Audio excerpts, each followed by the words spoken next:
ওয়াজ যদি ভালো না লাগে তুমি কোন তাফসীর শোনো, সুন্দর করে হাইতে দেয়। হ্যাঁ, আল্লাহ জানে ও বিনে হিসেবে বেহেশতে দেয়। আমিন কর, জোরে কোন যায় দিবিনি। বেহেশতে তো সস্তা না, কষ্ট করে বেহেশতে কামাই করা লাগবে। নামাজ যেমন ফরজ, রোজা যেমন ফরজ, কোরআনের হাদিসের কথা শোনা ফরজ।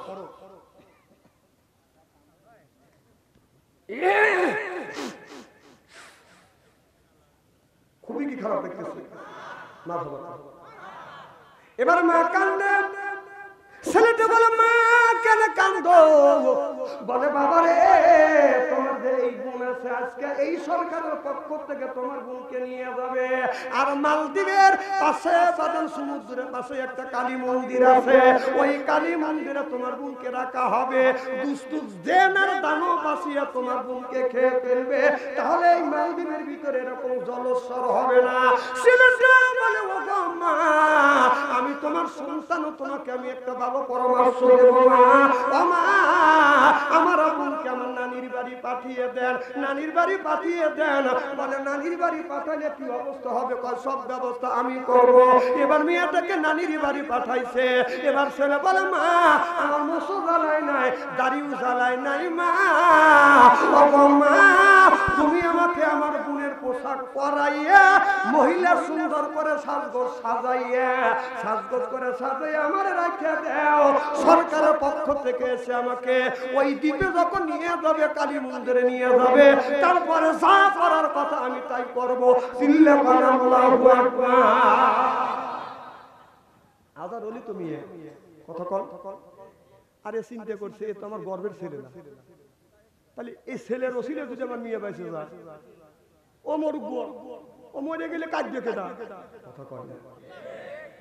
তো এখন মেয়েটাকে নানির বাড়ি পাঠা দিচ্ছে, ওকে মহিলার সাজগোজ করাইয়া, পোশাক করাইয়া, কাপড় চুপড় করাইয়া বসা রাখছে।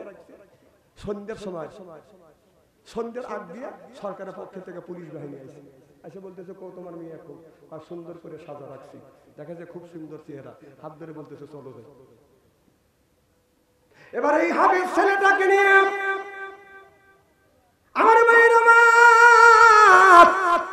সাগরের কিনারে নিয়ে গেছে। সাগরের কিনারে যখন নিয়ে যাইয়া ওই যে কালী মন্দির আছে, এই মন্দির ঘরের মধ্যে ছেলেটাকে বাজানো রাখছে।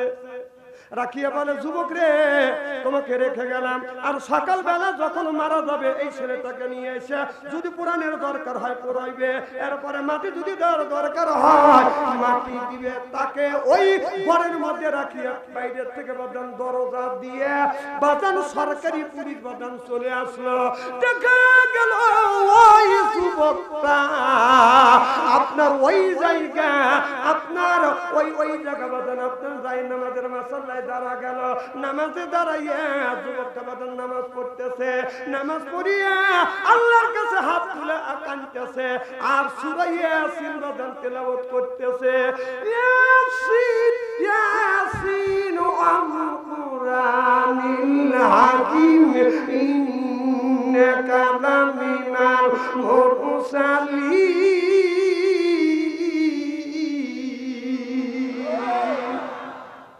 ইয়া মানে হে সিন মানে সাইয়েদ, বাংলা অর্থ হলো নেতা, হে নেতা ওয়াল কুরআনিল হাকিম। সূরা ইয়াসিন যখন বাজান পড়তেছে জলস্বর বাজান আসতেছে, কিন্তু সূরা ইয়াসিনের বরকতে জলস্বরকে বাজান ঠেকা দিছে, আর জলস্বরটা বাজান আসে নাই। এই যুবকটা লক্ষ্য করে দেখে জলস্বর বাজান যখন চলে গেছে, এই যুবকটা বাজান তাহাজ্জুদ নামাজ পড়িয়ে আল্লাহর কাছে সিজদা দিয়ে দিয়ে কাঁদতেছে, বলে আল্লাহ তুমি আমাকে এই মন্দিরের মধ্যে তুমি আমার বাঁচাইয়া, ও মাওলা একমাত্র আমার সিনার মধ্যে 30 পারা কোরআন রাখার কারণে চিল্লাইয়া বল মারহাবা। যুবকটা বাজান বসে বসে আল্লাহর ইবাদত করতেছে, জিকির আজকার করতেছে, কোরআন তেলাওয়াত করতেছে। জলস্বরকে আল্লাহ ওখান থেকে বাজান হটা দিয়েছে। সুবহানাল্লাহ।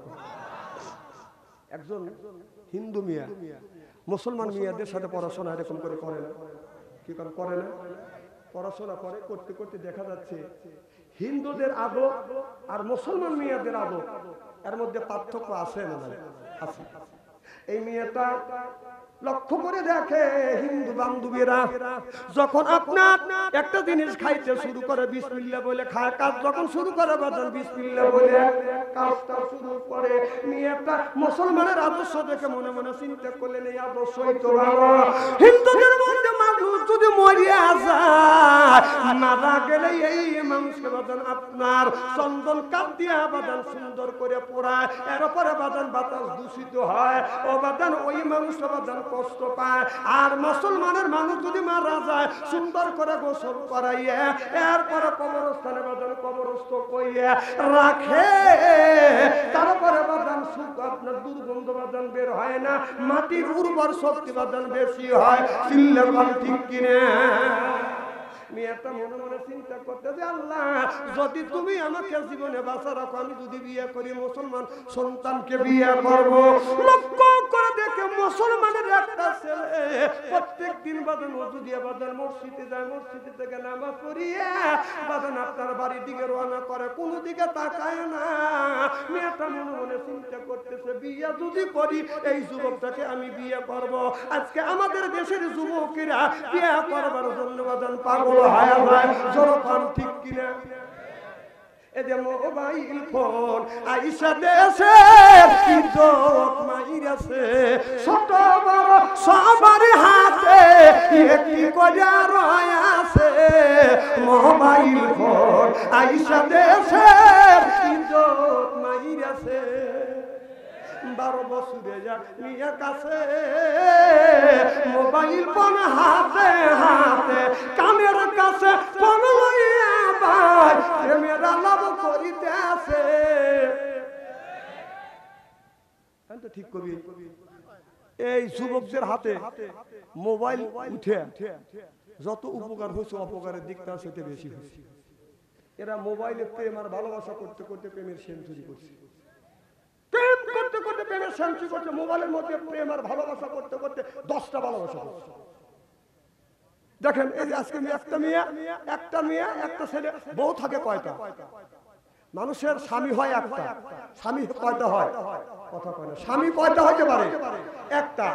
আর গার্লফ্রেন্ড আর বয়ফ্রেন্ড একাধিক হতে পারে না। আজকে দেখেন আমাদের ছেলেরা আমাদের মেয়েরা মোবাইলের মধ্যে প্রেম করতে, একটা মেয়ে একটা ছেলের সাথে কথা বলে আর একজনের কাছে কথা বলে হ্যালো,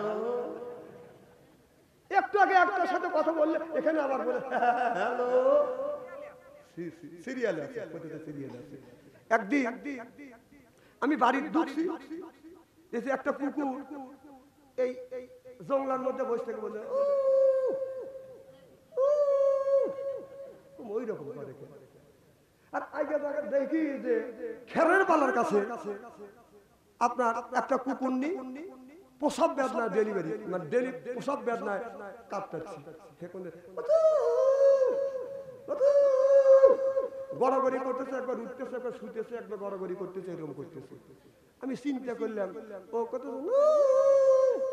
ও করতেছে আর ওকে বাঁচাও বাঁচাও, ব্যাপারটা কি? আমি চিন্তা করে দেখলাম যে এই দুইটি আমি বিশ্লেষণ করে দেখলাম আর ভাবলাম ওই কুকুরটা কুকুরনিক বলতেছে যে তোর বয়ফ্রেন্ডের সাথে কার সাথে কি করছিস, এই পাপের বোঝা আমার গাড়া চাপাস না, এর দায়িত্ব আমি নিব। আমার কথা কি বুঝতেছে? কারণ কার সাথে কি করছে এই দেখেন না, একটা কুকুরের 5-7টা করে বাচ্চা হয়, একটা বাজারের মধ্যে খেয়ে কেউ একবার ঘরে কানে কেউ কেউ খেরোবালা কাছে কথা কয় না, আছে না? ঠিক আমাদের দেশে শোনেন, যারা প্রেম আর ভালোবাসা করে, গার্লফ্রেন্ড আর বয়ফ্রেন্ড আছে, এটা খালি দুনিয়ারই রুচি। কিন্তু আপনি অসুবিধায় বলে আপনার সুখের সময় থাকবে, আপনার দুঃখের সময় নেই। আর যাকে আমরা বিয়ে করে আনছি, যারা আমাদের সাথে বিয়ে বলছে, তারা সুখেও আছে দুঃখেও আছে। কত কম? কারণ যখন কলমা করে বিয়ে করে নিয়ে আসি, বিবির অসুখ হলে স্বামী চিকিৎসা দেয়, খাবার না থাকলে খাবার দেয়, শাড়ি না থাকলে শাড়ি দেয়, চুনু না থাকলে চুনু দেয়। দুইজনের মিলনের মাধ্যমে যখন ছেলে হয়, মাও বলে ছেলে আমার, বাবাও বলে ছেলে আমার। আর এই যে বয়ফ্রেন্ড গার্লফ্রেন্ড, এই যে প্রেম আর ভালোবাসা, মোবাইল এসে প্রেম আর ভালোবাসা করিয়া দেখা যাচ্ছে অবৈধ মেলামেশা করিয়া টয়লেটের মধ্যে একটা বাচ্চা ফেলা রাখছে, সেদিনকে দেখলাম ব্রিজের নিচে একটা বাচ্চা ফেলা রাখছে, কুকুর করছে কি ওই গাদা বাচ্চারে যাই না এক হাতে কামড় দিচ্ছে, হাতও ঝুলতেছে, পাও ঝুলতেছে, বিশ্ব রোডে মানুষের দেখাতেছে, দেখ মানুষ কত খারাপ কাজ করছে, কথা কয় না না। তাহলে এই ছেলে তো কোনো পাপ করে নাকি? তাহলে এই ছেলেটাকে তুমি জন্ম দিলে রাখলে ওই কিছু সময়ের জন্য আনন্দ করবার জন্য যে তুমি এত বড় পাপের কাজ করলে, সেই বাচ্চাটাকে ব্রিজের নিচে ফেলা তুই আসলে যে যাতে দুনিয়ার কোনো লোক না জানে। আল্লাহ একটা কুত্তা বললো, যা কুত্তা তুই এক দেনায় কামড় দিয়ে সারা বিশ্ব রোডে মানুষের কামড় দিয়ে দেখাচ্ছে। এটা হলো কিসের কারণে? এটা 14ই ফেব্রুয়ারির 14ই ভালোবাসার দিবসের 14ই ফেব্রুয়ারির এর হলো প্রতিফল। এই হামটা ঠিক করবে। আমার কথা কি বুঝতেছে? এই প্রেম ভালোবাসা ছড়িয়ে গেছে। আমার ভাইয়েরা, এই মুসলমান ভাইয়েরা, আল্লাহর হাবিবের উম্মতেরা, এবার মেয়েটা ওই ছেলের কাছে যা বলতেছে, যুবক আমি তোমাকে বিয়ে করতে চাই। যুবক বলে, যুবতী আমি তোমাকে বিয়ে করতে পারি যদি তুমি কলমা পড়ে মুসলমান হও। এবার মেয়েটা কলমা পড়ে মুসলমান হইছে, তারপরে মেয়েটাকে বাদান যখন বিয়ে করছে, বাবার কাছে খবর চলে গেল কি বাপ দাদার মুখে সুনকালি মারিয়া ইসলাম ধর্ম কবুল করে একজন মুসলমান ছেলের সাথে বাদান বিয়ে হয়ে গেছে। এবার মা বাবা সহ্য করতে পারে না, মা বাবা বলতেছে ওই মেয়েটাকে আমি মারিয়া ফেলবো। তখন মা বাবা বুদ্ধি করে ওই মেয়ের বাড়ি বাদান যাতায়াত করে। হঠাৎ করিয়ে এবার মা বাবা চিন্তা করতেছে, আমার ধর্মের মুখে চুনকালি মারতে, মেয়েটাকে কিভাবে মারা যায়? একটা বুকু সাপ আপনার একটা পাতিলের মধ্যে বাদান রাখিয়া, আগে কিন্তু মিষ্টি বাদান পাতিলের মধ্যে করে নিত, যখন ঠিক কিনে বুকু সাপ পাতিলের মধ্যে রাখছে, সুন্দর করে মুখ বান্ধিয়ে এবার তার ছেলের কাছে বলতেছে, তোমার বোনকে দেখে আসো। তুমি যখন বোনের বাড়িতে যখন দেখার জন্য যাবে, মিষ্টি মনে করে বলবে, বোন রে এই যে আমি মিষ্টি নিয়ে আসছি। তোমার বোন মিষ্টি মনে করিয়া যখন পাতিলটা খুলিয়া হাত যখন ঢুকাইবে, অমনি এই সাপটা কামড় দিবে। সাপটা কামড় দিলে তোমার বোন মারা যাবে। এমন একটা বিষাক্ত সাপ দিয়েছে, ওজাদের সাথে পরামর্শ করিয়া কামড় দেওয়ার সাথে সাথে যেন মেয়েটা মারা যায়। এবার ভাই আপনার পাতিলের ভিতরে মিষ্টি ভাবিয়া আপনার পাতিলের ভিতরে বাদান একটা সাপ আনিয়া হাতে করে বাদান আসছে, বোনের কাছে আসছে, বলতেছে, বোন আমি তোমাকে দেখার জন্য আসছি। এই যে আমি তোমার জন্য মিষ্টির পাতিল নিয়ে আসছি, তুমি মিষ্টিটা। এবার বোনটা মিষ্টিটা বাদান নিয়ে গেছে, যখন নিয়ে বাদান রেখে দিছে, শাশুড়িকে বলছে, মা আমার ভাই আসছে। শ্বশুর বলছে, আব্বা আমার ভাই আসছে। বলে, মা তোমার ভাই আসছে, তোমার ভাইকে আদর যত্ন করো, খাবার দেয়া। তোমার ভাই কি আনছে? কয় মিষ্টির পোটলা আনছে, তোমার ভাইকে মিষ্টি খাইতে দাও। এবার মেয়েটা সুন্দর করে বাদান বিছানা পাইয়ে দিছে, বাইতে বাদান বিছানায় বইছে, এরপরে দস্তরখানা দিছে, দস্তরখানার উপরে বাদান একটা প্লেট দিছে, এরপরে বুনটা পাতিলটা নিয়ে আসিয়ে এখন যখন হাত দিবে, বুন তখন বলতেছে, বিসমিল্লাহির রাহমানির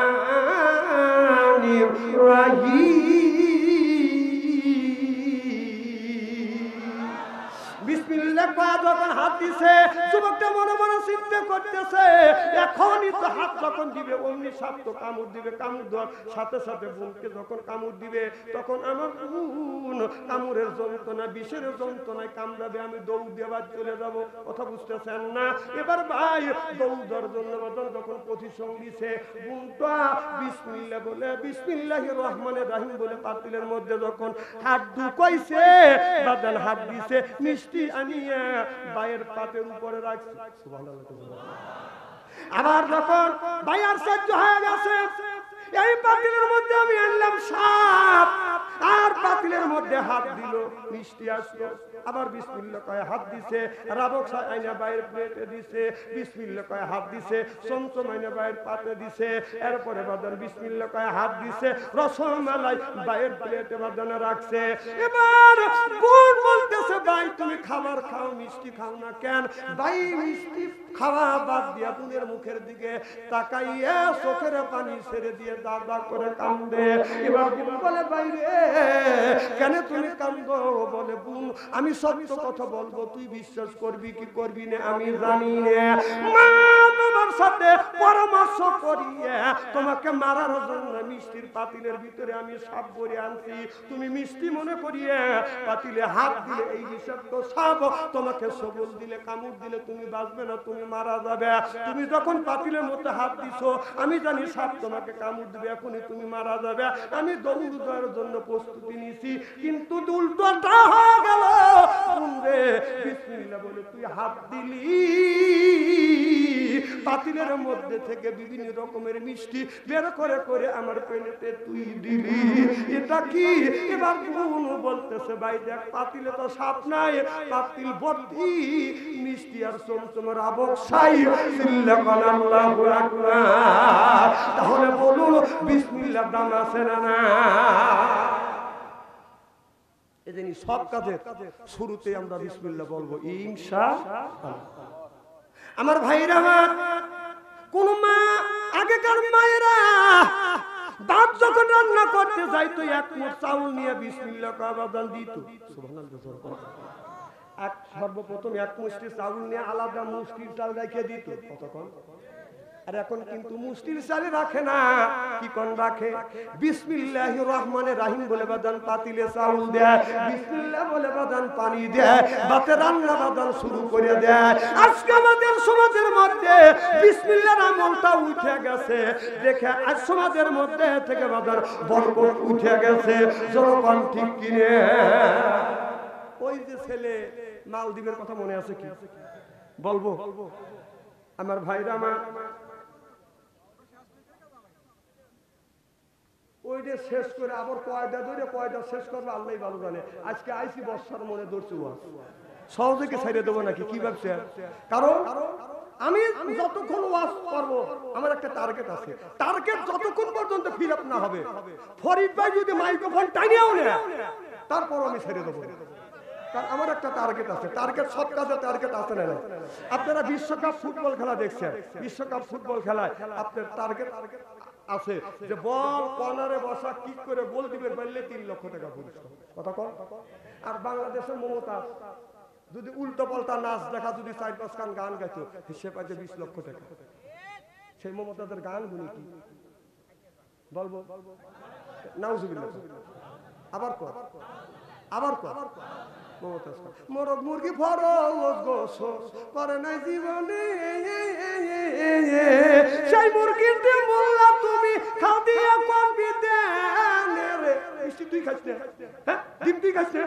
তাহলে আমরাই খাই। চাটনাইয়া পাটি মোল্লা রে, ও মোল্লা বড় বাড়ি বাড়ি হিন্দু গোছের মিষ্টি খাওয়া কোন সরাই রয়ে যারি রে। কোন সরে দাঁড়িয়ে আছে তুই আমার কাছে এত দেখা দিই? এই মমতাজ মুসলমানের গালি দিয়ে আল্লাহ রাসূল বলেছে এখানে তো উলামায়ে কুফরান যারা আলেমদেরকে গালি দেয় তারা কাফেরের কাতারে দাঁড়ায়। এই মমতাজ মুসলমানের গালি দিয়ে উল্টো পাল্টা গান গায়, ছেলে 20 লক্ষ টাকা। আর আমরা মোল্লারা 2-3 ঘন্টা ওয়াজ করে টাকা নেওয়ার সময় যদি বলি কি কিছু টাকা ধরিয়ে দেওয়া, আর এক লোক চাইতে ওঠে টাকা চাইলো কি জায়েজ আছে? মমতাজ তোর মা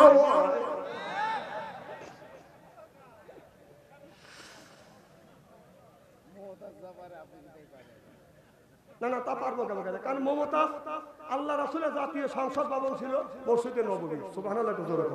আচ্ছা, আপনাদের গ্রামে মসজিদ আছে না?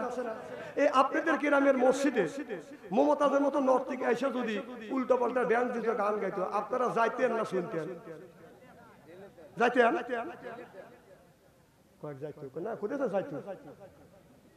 আহা, আপনারা কি করতেন? জীবন হোক দিলেও মমতাজকে মসজিদে ঢুকতে দিতেন না। কথা বল না কেন? কারণ যে তোর মতো নর্তিকে মসজিদে যা গান গাবি, তাহলে বাংলাদেশের জাতীয় মসজিদ হলো জাতীয় সংসদ, ওখানে জুমা নামাজও চলবে। সুবহানাল্লাহ।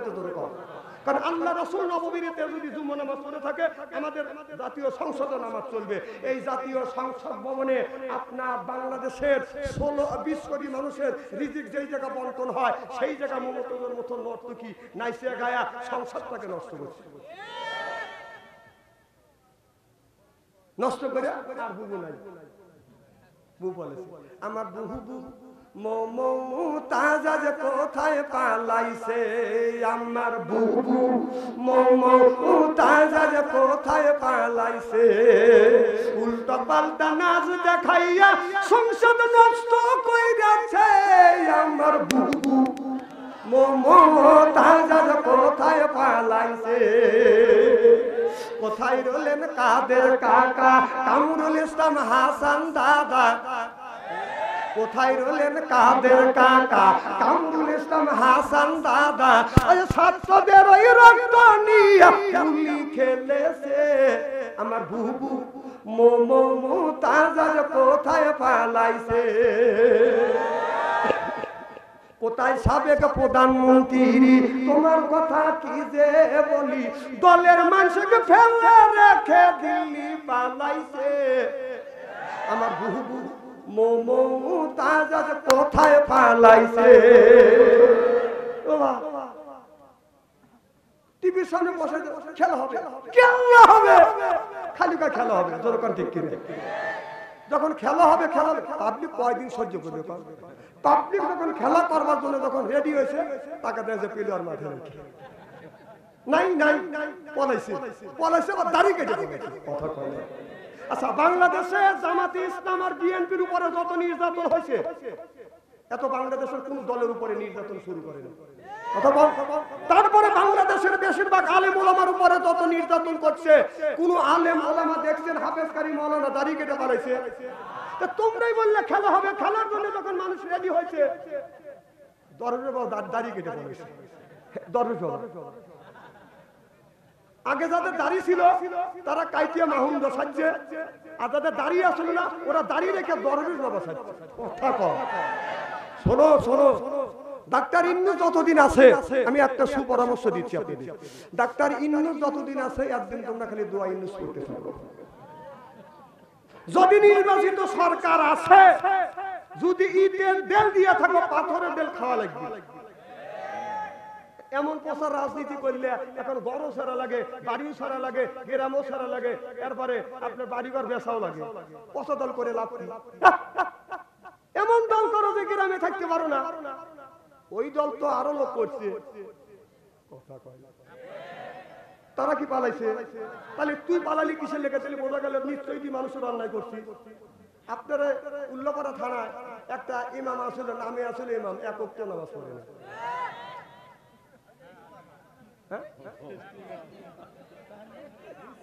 ইমাম আসিল না, ও ইমাম কি নামাজ পড়ছে?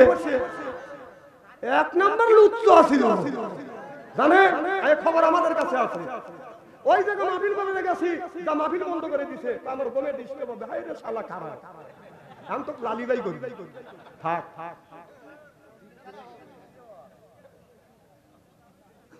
এদিক তাকান, খুব খারাপ লাগতেছে। কোরআনের কথা বলি, আল্লাহ বললেন যারা আলেম ওলামা আছেন এদিক তাকান। আলেকশনের 1 ঘন্টা পরে করব, কি কর কি কোন চলবে তো? আচ্ছা, আখিরি মোনাজাত করে যাওয়ার কি মন মানসিকতা আপনাদের আছে? আমার ভাইরা, আমার আল্লাহ বললেন ওয়াজআলনা লিল মুত্তাকিনা ইমামা। আল্লাহ বললেন একটা নেককার পরহেজগার ইমাম বানাবে, কথা কার? তাহলে আল্লাহ বলে ওয়াজআলনা, আই আল্লাহ লিল মুত্তাকিনা ইমামা, একটা নেককার পরহেজগার ইমাম বানাইয়া দাও। সেই ইমাম কোন ইমামের কথা বলছে? সেটা কি মসজিদের ইমামের কথা বলছে? না, ওইটা বলে নাই। সেই ইমামটা হলো আপনার বাড়ির ভিতরে 10 জন পরিবারের মধ্যে একজন প্রধান আছে, পরামানিক আছে, সেইটা হলো আপনার বাড়ির ইমাম। সুবহানাল্লাহ। আপনাদের গ্রামের মধ্যে বাদান 2 জন বাদান প্রধান আছে, পরামানিক আছে, এই 2 জন প্রধান হলো বাদান আপনাদের গ্রামের ইমাম। আপনাদের গ্রামের ইমাম হলো ওয়াটের মেম্বার, সেটা হলো বাদান ওয়াটের বাদান আপনার ওয়াটের ইমাম, সেটা হলো বাদান মেম্বার। ইউনিয়নের ইমাম সেইটা হলো চেয়ারম্যান, থানার ইমাম সেইটা হলো বাদান এমপি, রাষ্ট্র ইমাম সেইটা হলো প্রধানমন্ত্রী। ওয়াজআলনা লিল মুত্তাকিনা ইমামা, একটা নেককার পরহেজগার ইমাম বানায়, কথা কার? না না, এই আয়াতটা আমার উপরে নাযিল হলো। তাহলে আল্লাহ 1450 বছর আগে বলেছে তোমরা ইমাম বানাও। সেই ইমামটা হলো ওয়ার্ডের ইমাম, সেইটা হলো মেম্বার, ইউনিয়নের ইমাম সেইটা হলো চেয়ারম্যান, থানার ইমাম সেইটা হলো আপনার এমপি, রাষ্ট্র ইমাম সেইটা হলো প্রধানমন্ত্রী। সেই রাষ্ট্র ইমাম, গ্রামের ইমাম, ওয়ার্ডের ইমাম চেয়ারম্যান বানাতে পারি নাই, দিনের ভোট রাতে হয়েছে। আমাদের এলাকা একজন মুরব্বী ভোট দিতে যাচ্ছে, যে চাচা কই যাও, কয় ভোট দিয়ে আসি। চাচা যেই গেছে ভোট কাউন্টারে যাক, দেখ কয় চাচা তোমার ভোট হয়ে গেছে। কয় কও কি বাবু, জীবন বড় ভোট দিলাম, আমার ভোট হয় না, আজকে আমার ভোট হলো। কারণ তোমার ভোট রাতেই হয়ে গেছে। কয় ভোট হয় দিনে, ভোট রাতে হয়, কারণ এই সরকারের সময় ভোট রাতেই হয়। চাচা আপনি তাড়াতাড়ি করে বাড়ি দেন, চাচি আম্মা জানি কষ্ট না করে। কয় কে? চাচি আম্মাকে বললেন চাচি আমার ভোট হয়ে গেছে। কয় কও কি বাবু, তোমার চাচি আম্মা 6 মাস আগে মারা গেছে, এসে ভোট দিয়ে গেলে আমার সাথে দেখা করে দেবে। এই কয়ে চাচা শিখছে।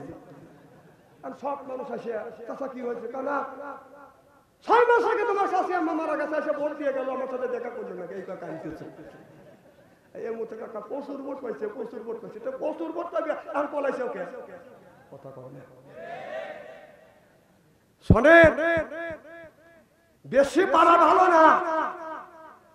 আমরা আলেম ওলামার সাইডেই বলেছিলাম বেশি পারা ভালো না, কারণ কালেকশন করবো ভাই। হ্যাঁ কালেকশন তো করবোই, আমি শুনতেছি না। আবার কোথাতে কালেকশন করো, মানে আমি ওটা জানি না যে কালেকশন করা লাগবে। মানে এই যে আমার ওয়াজগুলি ও আয়াতটা তো ওনার বিপক্ষে গেছে। কথা বল না কে? আচ্ছা আমি কি কোরআনের বাইরে কথা বলছি নাকি? তখন চিন্তা করছে উনি ওই দলে ছিল, চিন্তা করে আমার দলের বিপক্ষে যাচ্ছে, তখন চিন্তা কালেকশন করবে। 3-4 করে বলতেছে মনে আমি কানা বক্তা, ঠসা বক্তা। আরে ফরিদ ভাই কি কাঁচা কাম করছে নাকি? কানা বক্তা মানে নাই, ঠসা বক্তা মানে নাই। কে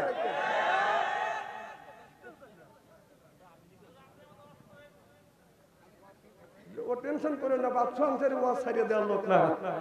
16 বছরই ছাড়াতে পারেনি, এখন তো স্বাধীন পাইছি আমরা। আমার স্বাধীন দেশে স্বাধীনভাবে ওয়াজ করো, ঠেকানোর মতো কোনো মানুষ থেকে যতই পেশাল পারিস সহজে না।